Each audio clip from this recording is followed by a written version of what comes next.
Hello and welcome to the Mossad Files, the weekly podcast focused on strategic issues in the Middle East, especially regarding Israel.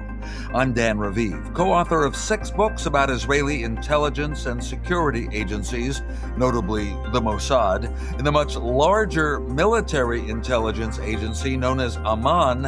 One of the top experts on Iran for many years was Beni Sabti, and now at a think tank in Tel Aviv, he's my guest on this episode of the Mossad Files. But first, a short clip from a Times of London podcast, The General and the Journalist. Tom Newton-Dunn is the journalist. He interviewed a former Mossad director, Yossi Cohen. The former spy chief made a point of saying that Britain's new Prime Minister, Andy Burnham, is wrong to speak of perhaps punishing or sanctioning Israel for what's been happening in Gaza and the West Bank, because according to Yossi Cohen, Mossad information for years had stopped terrorism attacks and saved, quote, many, many lives on British soil, so Britain should stand with Israel. And on our topic this week, spying in Iran, Yossi Cohen said a lot of research is done before approaching Iranians to spy for Israel. He said blackmail doesn't work. It's mainly the skill of persuading people, part of human intelligence. You have to find out as much as you can about the character before being engaging with them. And our mission is to exactly find his personality, his characters. Who is he or she? What does he like? How loyal is he to his family, tribe, nation, international ambitions? As John Le Carre often said, a good spy needs to hate someone and to love someone. So you should make them love you and trust you. So it's not about blackmailing, it's not about threatening, not that it does not exist, but the best thing to recruit someone is eventually to be his or hers best friend.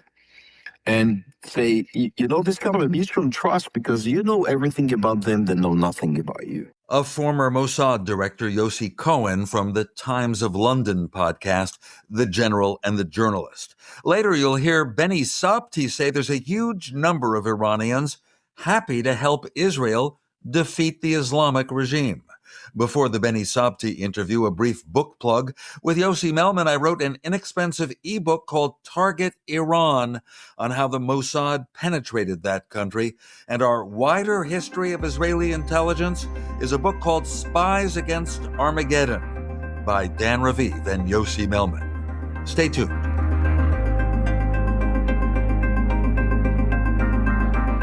Here on the Mossad Files, we turn to Beni Sabti, born in Iran in 1972, escaped as a teenager with family members, settling in Israel, where you became a top expert on Iran inside the Israeli Military Intelligence Agency. You're now with the Institute for National Security Studies in Tel Aviv. Let's start with this. How has the Iranian government survived all the airstrikes and losing top leaders? They seem strong and resilient, not so? Thank you for having me here. And this is a very good question, very important question. And it's the first question, so it's better to be asked in the beginning. Thank you for that. Yes. So the first thing that I have to say, no, they are not stronger. Iran regime is much more weaker in the economy aspect, in those who are running them. For example, a few days ago, the new leader, Mojtaba, appointed 6 generals and in 2 days back, 2 more generals to SNSC, the Security National Councils, or being commanders of different parts of IRGC or chief of staff. But you know what? It's not that they are stronger also in that place. All of these guys were brought out of the basement, they are around their 70s. They were the failed ones in Iran-Iraq war. For example, Mohsen Rezai, who is now the secretary of Security Council of Iran regime, he was the one who sacrificed so many thousands of Iranian soldiers. And made failed operations against Saddam, against Iraq in those days, and people hate him, and many other examples. So when you see that these guys are coming to the system, actually, I'm happy. It means that Iran regime is going down more and more and more. Yet, yes, it takes time because Iran is a very big country. Still, they have maybe 10 to 15% of supporters of the whole community, the whole population. They had a secret poll a few months ago that was revealed accidentally to the media that says that 92% of the people in Iran hate the regime. They don't care about Israel or America. They hate the regime. Even if they don't come out immediately. And we saw that the poll was in October 25, and we saw in January the protests. So these are just examples that can show us that Iran regime is much more weaker. We can go on with the economy, with what we hit in the nuclear program, but these nuclear program or missile program are not the signs that a regime is strong. As you remember, Soviet Union had also many missiles and atomic bombs, but where is Soviet Union today? But what is happening with younger officers of the Islamic Revolutionary Guard Corps or of the regular army or people in politics? What are the younger people doing after being hit so hard militarily by the U.S. and Israel? Well, generally in the Iranian people, they are suffering a lot from the economy aspects and the bombings. Actually, they were happy that when the bombings were there, you can see many clips in Twitter, in other places, that people in Iran called and tried to shout to the planes, yes, bomb more. We want to be released from this regime. Very symbolically, but it shows something, until they came to them and arrested them from the roofs and from the apartments. But this unsatisfaction goes also to the army and to the IRGC. They also have a very bad life today. Something around colonel rank or maybe a captain ranks. The middle part of and the lower parts of IRGC and army are not satisfied with this regime also. Only the highest generals, they are so corrupted, they are billionaires because they stole all the time the oil money or the and other resources, and they have palaces inside and outside of Iran. Some of their sons and daughters are even in here in US, even in Washington. They maybe study, they maybe are working as doctors, engineers, but they also represent Iran regime in their sayings. Sometimes they are kind of Iran regime agents. I see that many times in the media. So this medium rank and lower ranks of IRGC and army are also not satisfied. In the army, the pilots, they have apartments in the base. They have to live in the base, but their apartments are so wet and ruined and half destroyed. They just have to leave and rent an apartment outside of the base. And this is the Air Force I'm talking about. So imagine what goes on with the other lower units of Iran army. They are so not satisfied, but the problem is that there is no one leader in Iran that can unite them. This is actually what happened also in the protests. They didn't organize it well. So it was very spontaneous. For a few days, it was great, but they had some external leaders, as you know, the son of the Shah or others. They called for the protests more and more, but they don't have those hands and legs inside Iran. So after a few days, the violence of the regime met the protesters, those who have interests in the regime, the Basijis, the IRGC higher ranked members, those who have factories for free and they just steal Iranian money.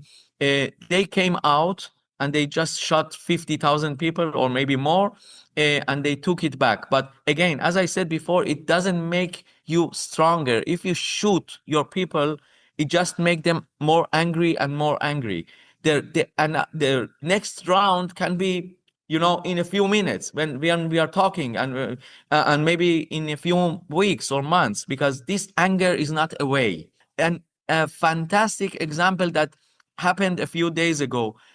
Iran regime doesn't allow now the students to come and live in the campuses in Tehran, around Tehran University or Amir Kabir, the technology university, or others. You know why? Because they are afraid of gatherings. They don't want the students to meet each other in the campus. Just come to the class and go away.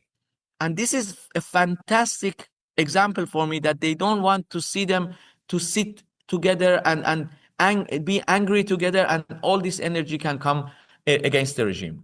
Yeah, that's a very telling observation. But still, there is no one leader in Iran to unite all the people who are unhappy. How can that be solved? Yes, unfortunately, Iran regime has a very powerful, not one, but 15 intelligence services that chase Iranian people not less than they try to make terror against Israel or US or European countries. 15 intelligence organizations. Sometimes they have a kind of competition, but the competition is not good for us. Everyone wants to be better than the other, but against the people or against us. So it's generally now today with this regime that we have the radicals and we have the more radicals. So it's not good for us.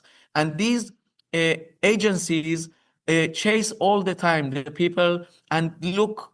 Thousands of people sit and look in the Telegram or Instagram or Twitter and see who is angry, who wants to do something, to organize something, and they go and arrest them. And sometimes they are surprised. Yes, there is some unrest or protest, like what happened in January. But after a few days, they get things together.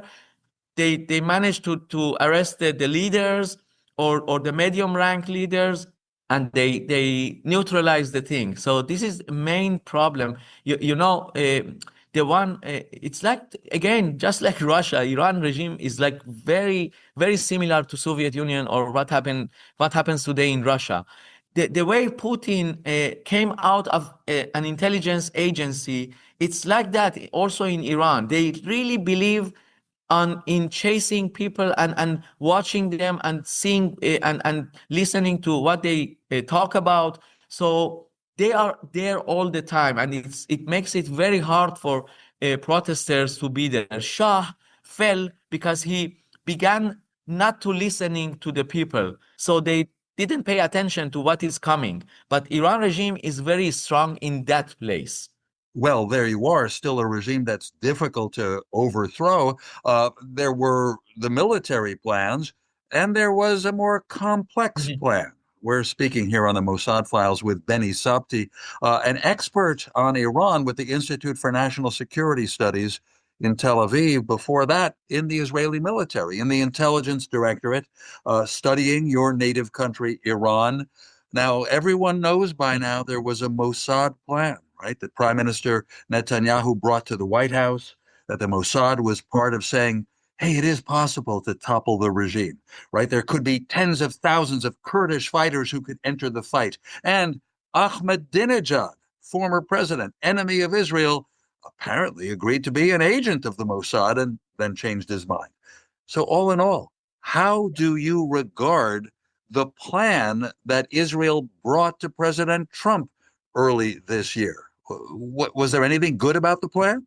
Well, I don't know the details about these plans. I can only talk about it from my perspective in history and experience and what I read in the media. Yeah. So if we talk about the Kurdish plan, bringing the Kurds into Iran and try to conquer or take some areas, and the other one also, Ahmadinejad plan. Yes, the idea of a Kurdish invasion backed by Israel and the U.S. and recruiting Mahmoud Ahmadinejad, the former president? The plans were good. As I understand them, from my perspective, they were good. The thing is about the Kurds, they were not supposed to conquer Tehran or bring down the regime. They just had to make some division between IRGC units. Those units were suppressing people in Tehran, in Isfahan, in big cities. So making some of them come to other areas and try to confront Kurdish militias that came from Iraq. And there are many militias also inside the Kurdish areas of Iran. Don't think that there are not protests and confrontations from time to time with the Iranian Kurdish also in the Iranian western parts of the country.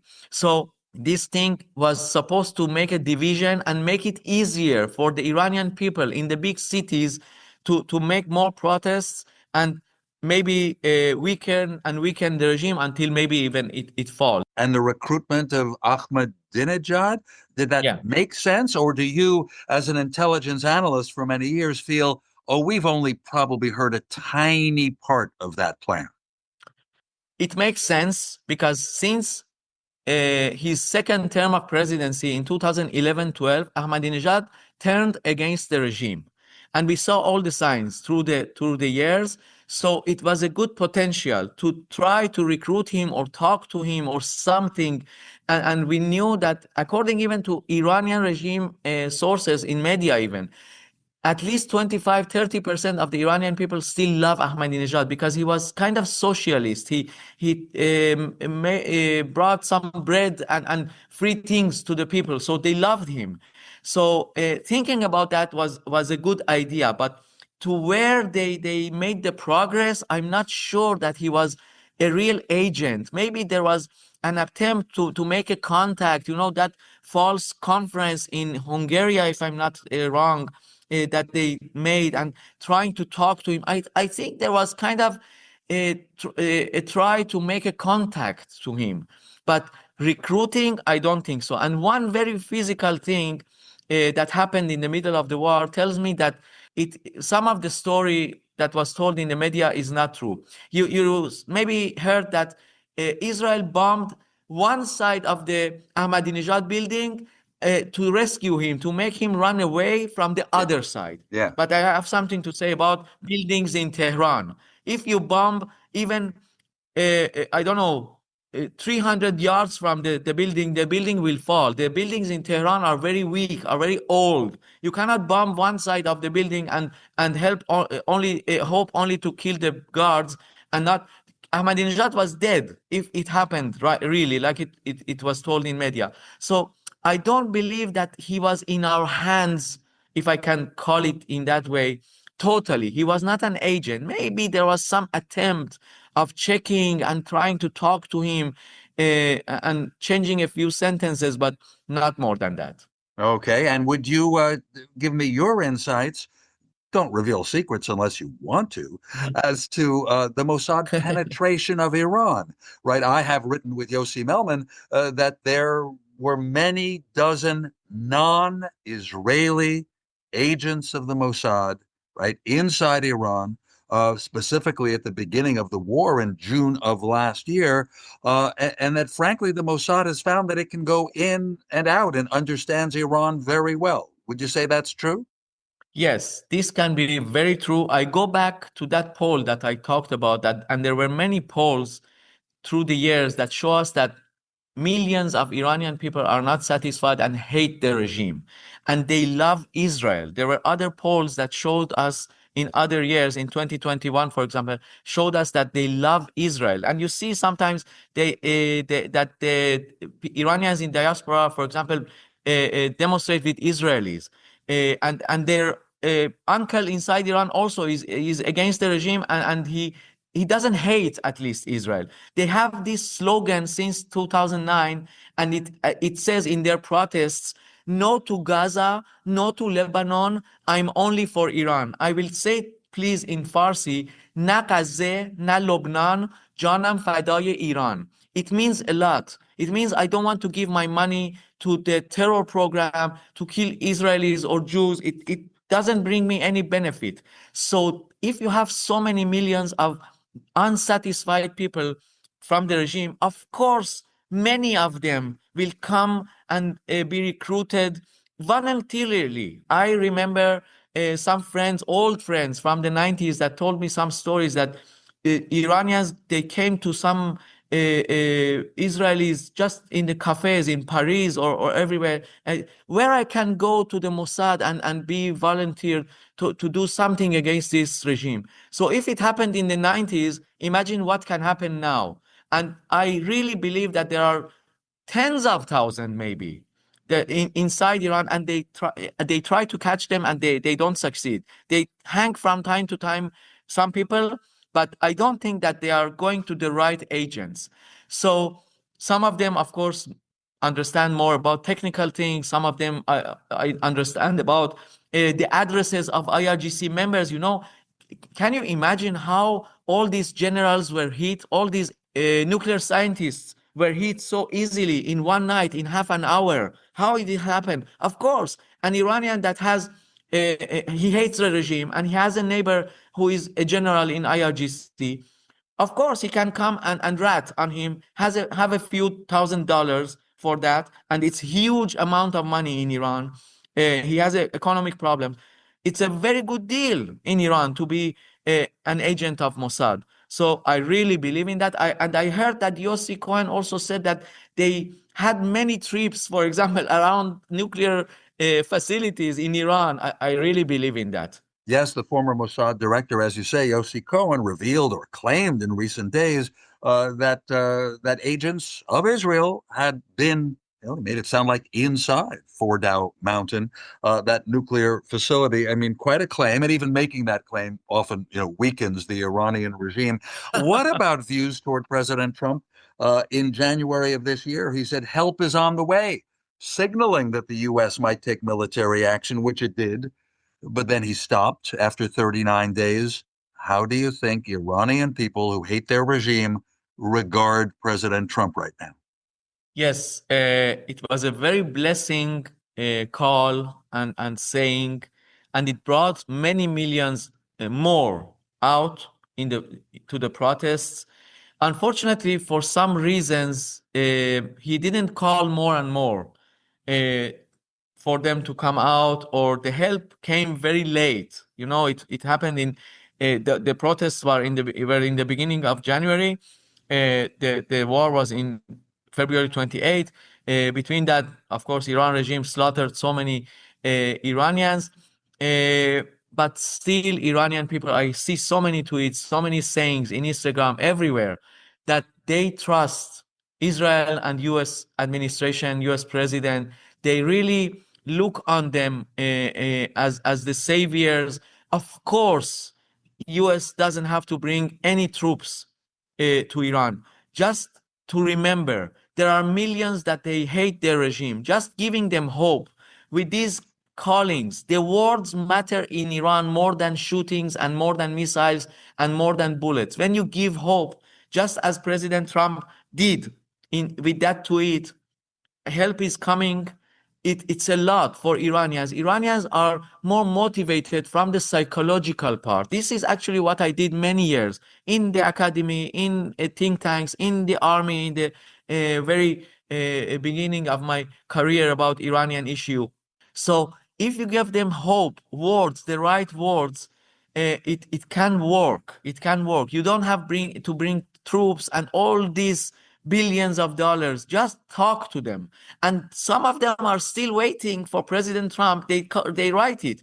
They say, he told us to sit at home during the war and not come out. Okay, the war is over. Call us again. We want to come. They have this kind of obeying behavior. It's kind of a tradition of Iranians. They always love to obey someone. Someone has to say to them what to do. What can I say? They don't have the experience of democracy. They don't know really what is individualism. So they are waiting for President Trump to say to them again what to do.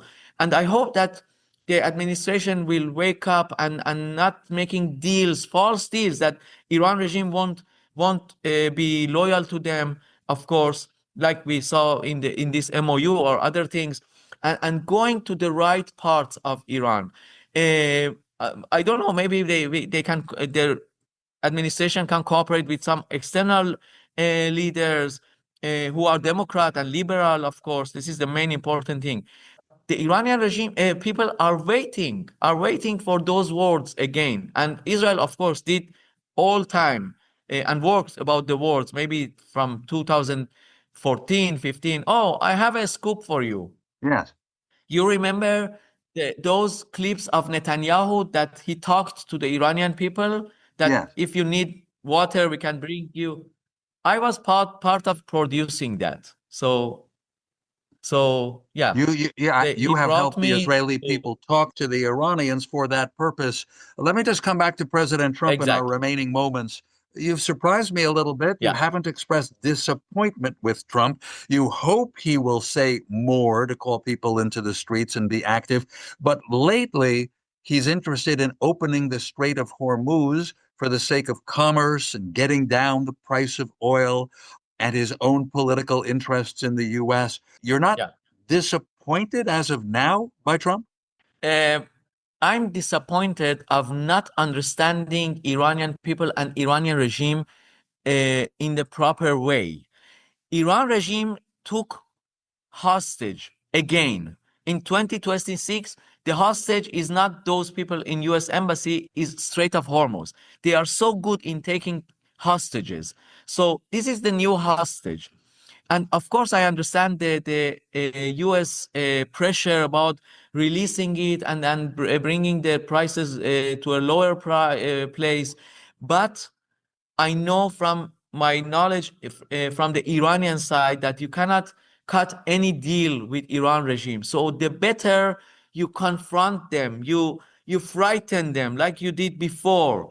Use that weakness. I talked about those old generals and Mojtaba, who is stuck in the tunnel and nobody sees him. You know, this is a huge weakness. When in a dictatorship you don't see or you don't hear your leader, it cracks the regime. So why don't we use that? I think there are a lot of tools to confront Iran regime and not even shooting one bullet. So this is the place that I'm disappointed from U.S. administration and calling again Iran people to come out or advising them.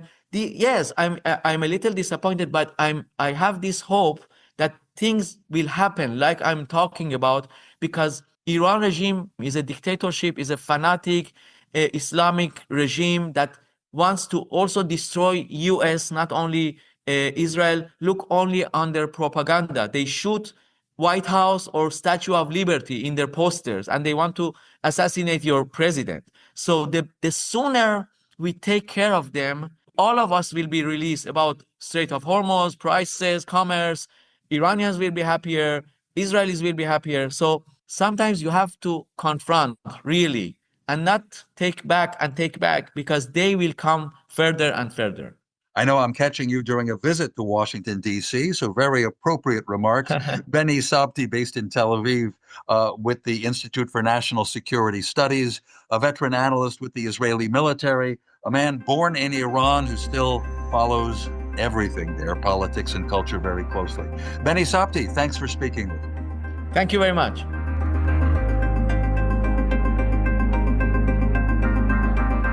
I have another recent quote to share from Yossi Cohen, the former Mossad director from 2016 to 2021.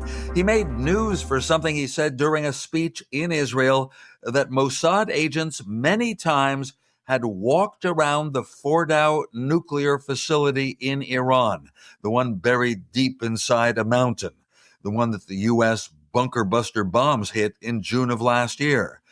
To understand Fordow, Tiyalnu, Cohen said, a Hebrew word for we walked around or we toured, meaning inside or all around the mountain.